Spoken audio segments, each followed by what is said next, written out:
98 Not Out, sponsored by Shepherd Neame, proud supporters of cricket in Essex. Weekend in your eyes. Really pleased to welcome to the show Monty Panesar. Monty, how are you? Yes, very well, thank you. Good. It's Brett and Darren here. Hope you're well, Monty. How's my voice? Is it clear? Can you hear it? Loud and clear, Monty. Loud and clear. I've got you on loudspeaker, and is that worth the risk on Phoenix FM? No, you're all right. No, you probably won't need us on speaker. Just on your phone should be fine. You should hear us nice and clearly. Okay, brilliant. So cool. So first off, the Monty Channel. It's a great success. How's this come about? Well, firstly, I want to say thank you for having me on the show. Pleasure. Thank you for getting me on the show. I know you guys have been trying to get me for quite a while, and it's a shame. You know, I was playing for Hornchurch and Shenfield. Used to travel down to Essex every Saturday mornings, and most of the time I'll go home with a win. It's a shame. I should have maybe got you guys coming in during one of the games, especially during Hornchurch when we won the treble. That's right. The only club to do it in the history of the Essex League. And I think what surprised me the most was how strong the Saturday cricket was. It was like second team standard. And at that time, I think Essex won the championship. They were really strong. And you can see that it's a reflection on the club level, that how strong it is, because Essex County as a cricket was strong. We were talking about this last week with Jake Mickleborough, and at club level and even at school level as well, sort of the first 11 standard at schools and amongst the club, it is surprisingly good. We were encouraging people to go along and watch because they might be surprised. So we're going back to Monty Channel. Yeah. How did that start? That just came about on LinkedIn. One of the guys he already had the artificial intelligence where he wanted to create a sports channel on Twitter. So people who are busy at work, they may not have time to tune into like a sport, like Talk Sport, for example, a sports station, or Sky Sports, or even some of the other sort of channels. And just, on Twitter, if they want to look at scores, if someone's reporting on it, and that's how we started. And, the viewing figures, just kept on going up and up and up. Yeah. And it's been a real success. The content's been great. And it's not just sport, is it? I mean, when the election was going on, you were reporting from Westminster and outside Parliament. And, even when it was all chaos and screaming and shouting, there you were giving your reports back. Yeah. So what we started to do, we started like whenever's like a topic that's quite useful. We started with the general election because obviously my after cricket, one of my goals is to become a media presenter and a broadcaster. So my media coach, Gavin Scovell, said, for you to become a good broadcaster, then you can't just be a lot of sports people, ex-sportsmen, but is just good talking about his own sport. He goes, there's a lot of them around. He goes, what you really need to do is expand your horizons, go into topics that you're not useful, that you don't really know much about. So I didn't really know much about general election. So we started the general election channel. We thought we'd just interview the public, see what their views are. And it started to pick up.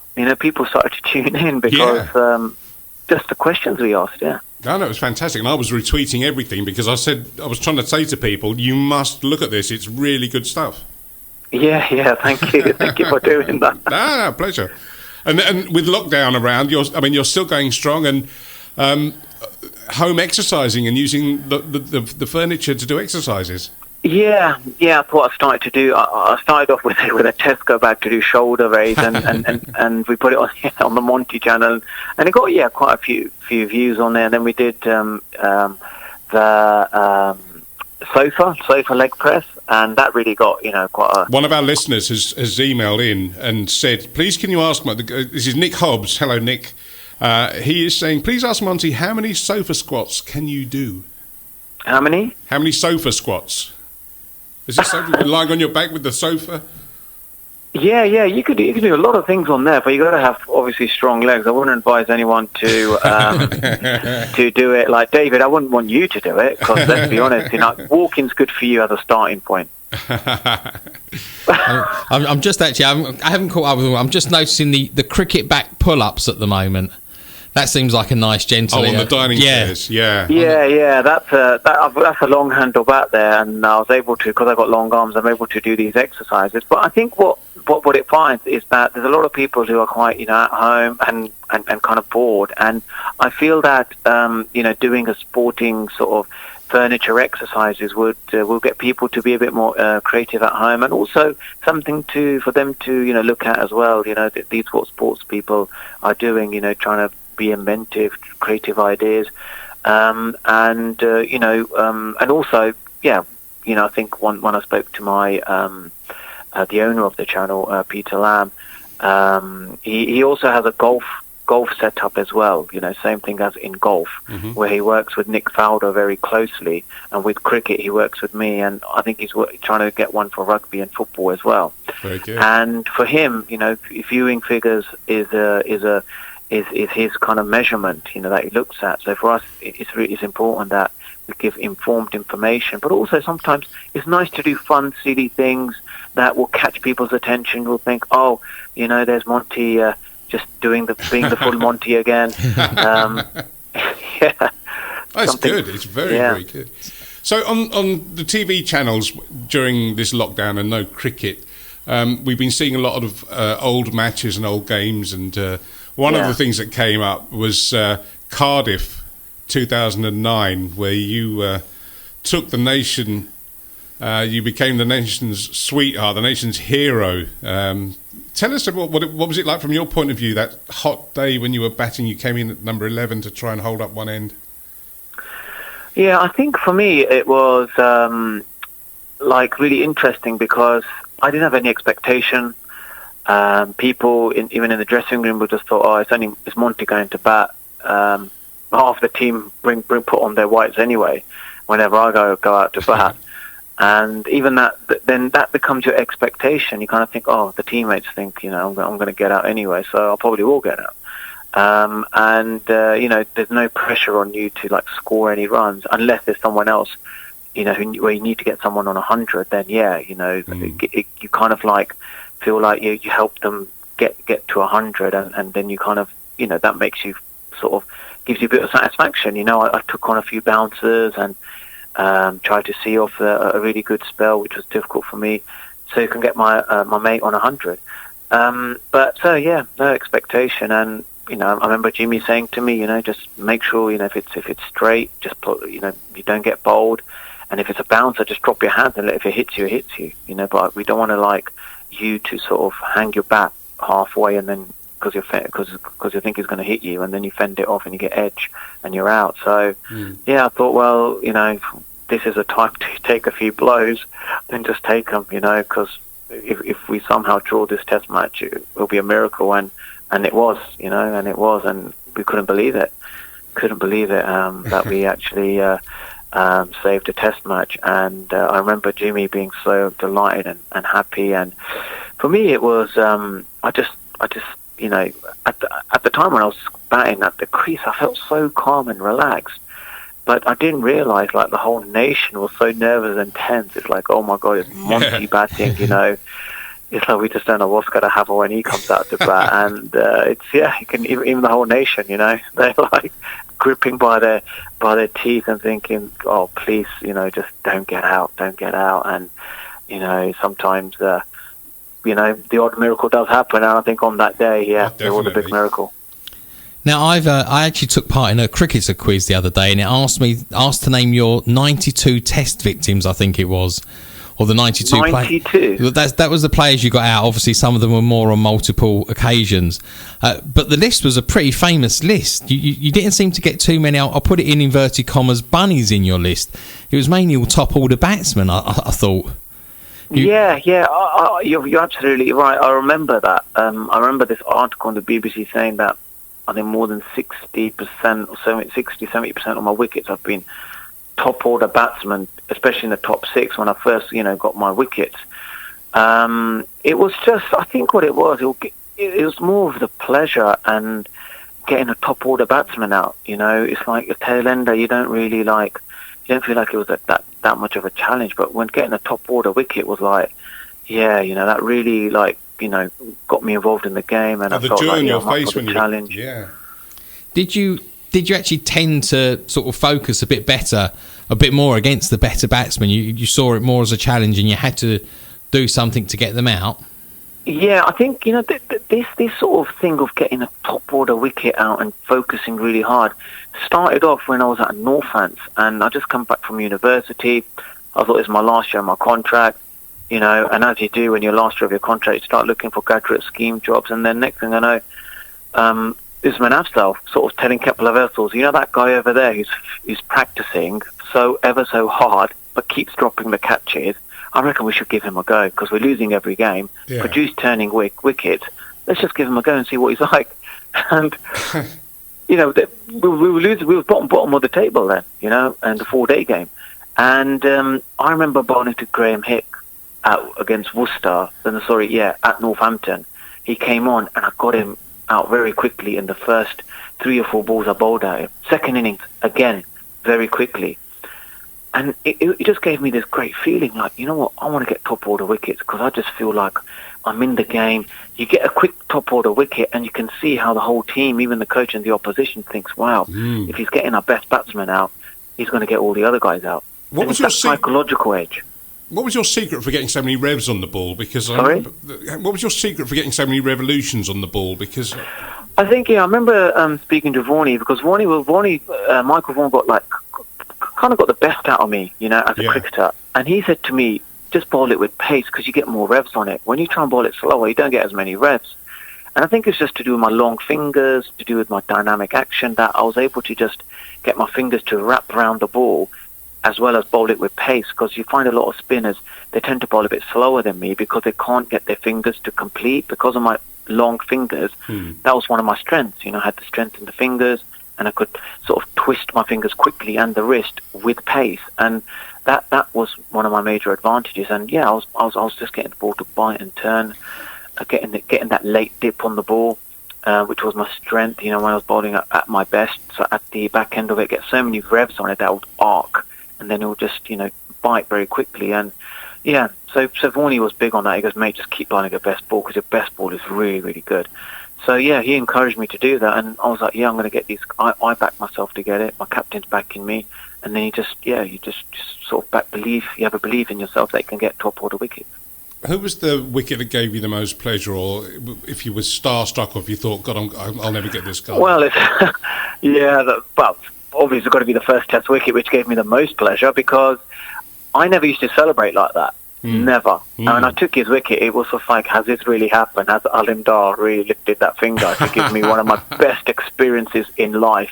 Whenever I get to my sort of, it's my time to go, I will always thank Alim Dar for lifting that finger, mate. He gave me great pleasure in life. Thank you for giving me some wonderful experience. So, these kind of things, you really sort of, cherish. Like, people say it's them small moments in life that, you always remember and gives you such a lot of pleasure in life. And it was Sachin Tendulkar. If it wasn't such a great player, I don't think I would have been so, animated in my celebrations and really just let myself go. But, because of his greatness, of how much of a great player it was, that's why I had to celebrate like that. Oh, no, it was incredible. If it was a number 11, I reckon I would have just walked off, said, can I have my cap, and just walked off the field. But because it's him, it's a reflection of his greatness, really. That's why I celebrated like that. Was part of the sort of the crowd loving you, was you sort of had this wild just joy. You showed joy in actually playing the game. You seem to... I know it was difficult. You was like, there's a normal guy playing Test cricket who's just got this wonderful look of joy on his face that he's getting these people out. Yeah, I think that's what it was. It was at that time, everyone encouraged me to be like that because I remember Michael Vaughan saying to me, he goes, Monty coming into the team is like a breath of fresh air. He's really sort of just enjoys every little moment, and what it does, it makes us enjoy the game of cricket when he's really loving it. And some of the players who will be really under pressure, they'll think, well, look at Monty, can't bat, he can't field, but he really puts it in, he enjoys his bowling. I'm going to enjoy my batting, I'm going to get the best out of myself as well. And And I think that's what it is. If you're loving your own cricket, what you do is that energy, that positive energy, that real love for the game rubs off with your other players, and it's a joy to be around. Everyone said to me, it's a joy to be around you when you're really loving your game, your cricket. And they encouraged me, to be like that, because it was just, it's just such a positive love, positive energy. Because there was a lot of strong characters in that England team when you were playing back then. Freddie was still part of it, wasn't he? When Freddie was there, Straussy, Harmison, KP. Yeah. Yeah. How did you find KP back then? I think KP really enjoyed me just coming at him hard in the net. He'll hit me for a six. I'll say, give me the ball. I need to get this guy out before he comes out of the net. I don't care how hard he's hitting me. Just to give me that pleasure, I've got him out. And it's just, we used to always have these battles. He'll whack me out of the ground, first few balls, just to just to show who's the boss. Yeah. But I'll be like, I'm coming back for more. And he quite enjoyed that. He quite enjoyed... He's competitive, isn't he? Yeah, that competitiveness. He loved working hard. He was a really good fitness, very good at his fitness. He even said to me, I was running with him or doing fitness training. He goes, you know what, you're a good runner. You're very good at. You're very fit. You're fit and you're a good runner. Which you probably thought, for an Indian guy, he's probably shouldn't be as that fit. But we love our chapatis and parathas. But jalebis, with all the curries we have, he thought, these guys, these boys, Indians love their curries, and he's quite fit for a guy who loves his curries. So, Monty, we sort of see you on the Monty Channel, and obviously you're popping up here and there on radio shows and media. Is that the way forward for you now, more and more media work? Obviously, the cricket side of it, just going to be more goal. For fun now? No, I think I always thought to myself, when I take a wicket, when I'm in the stadium, there's 20,000 people watching me, and I take that wicket, and it gives me a buzz. And I'm thinking, what is something like that will give me a buzz outside cricket now? I don't know, with the coronavirus, I don't know if there's an opportunity to come back in cricket, but I'll still give it a go. But then obviously, looking like a long term, I'm thinking, what is that second career? And I would, the closest thing that gives me that buzz is media, media broadcasting, going into as a media presenter, and that's where I want to, focus my energy on. And that's why when the Monty Channel came up, it gave me an opportunity where I'm just learning about media presenting, reporting, where no one's really judging me, they're just looking at it. But I'm continually improving my skills.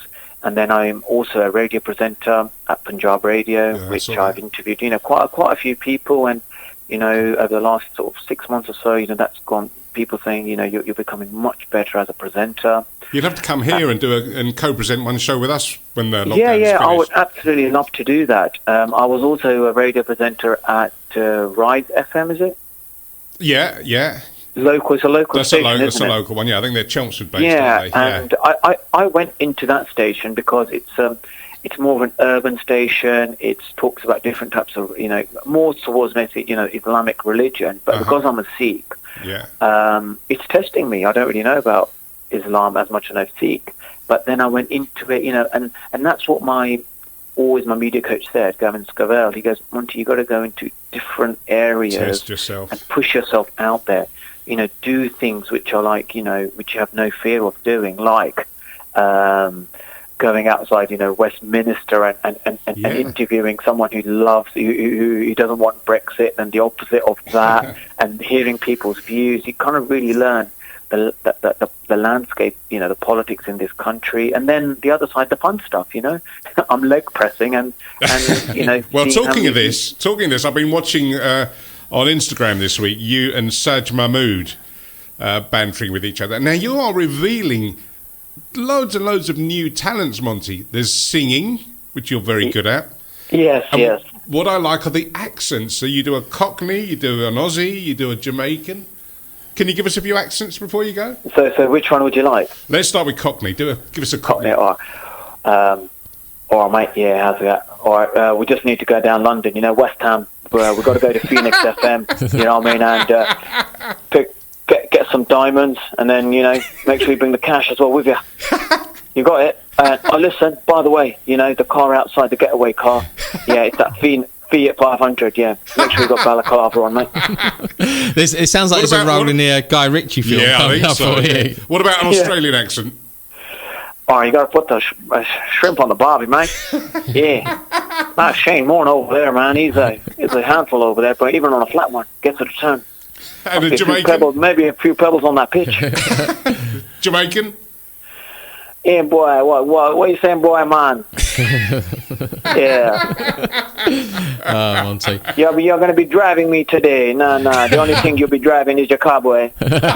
You'll not be driving on this pitch. Hey, get a leg slip in here, boy. Get the ball going up to his nipple height. Listen, they talk like that in Southall as well, Yeah. don't they? Well, that's what it feels like whenever I go out to bat. Yeah. I'm like, oh gosh, I'm going to get a barrage of bouncers, and I've got to help the other guy to get 100 as well. So before you go, have you got a message for all the NHS and the key workers that are working so hard in this crisis? Yeah, well, I've been involved with the NHS Lunch Boxes, which they provide 50 sort of subway meals every lunchtime to hospitals. So we've started, they started with Greater Manchester, Cheshire, and Hertfordshire, and then in Bedfordshire, Luton and Dunstable Hospital. So I'm born at Luton and Dunstable Hospital. So they've managed to do that. And if there's anyone in your area where there's hospitals that need subway meals, we can provide you there. So if you guys can get us in touch with some of the NHS workers or hospitals, we'll be happy to get the NHS lunch boxes scheme going in Essex as well. And if anybody needs any PPE kits as well, because we're saying we've heard that some of the care homes and the hospices are not getting the PPE kits that they require. I can also help you guys with that. And finally, I've actually got myself a GoFundMe. I've set up a GoFundMe page, and I'm trying to raise £100,000 for care homes, so we can use that money to buy PPE kits and give it to them. And currently I've raised £140. Okay. We'll get the word out. We'll get the word out, and we'll give it a push for you.